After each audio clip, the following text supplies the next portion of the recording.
Hari ini Bismillahirrahmanirrahim. Assalamualaikum warahmatullahi wabarakatuh. Waalaikumsalam warahmatullahi wabarakatuh. Menjadi Aceh adalah takdir, merawatnya adalah pilihan. Hidup rakyat Aceh. Hidup.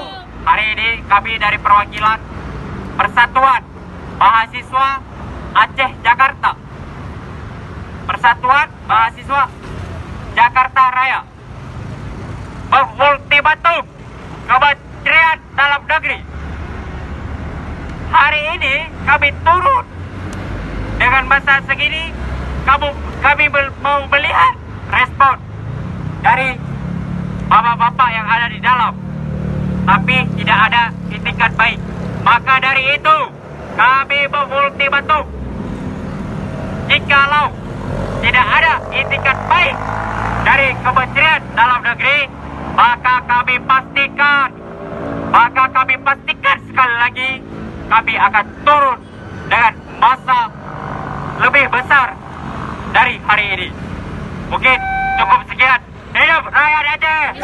Hidup rakyat Aceh! Hidup rakyat Aceh!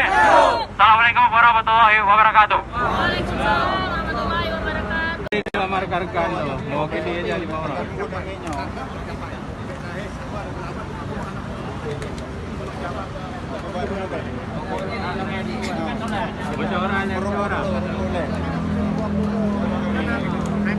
Oke, untuk tempat.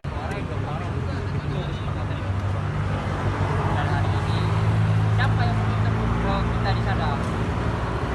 Siapa? Pak Sabri jalannya belum tentu mau ketemu kita. Yang hari ini orang Aceh. Betul. Betul.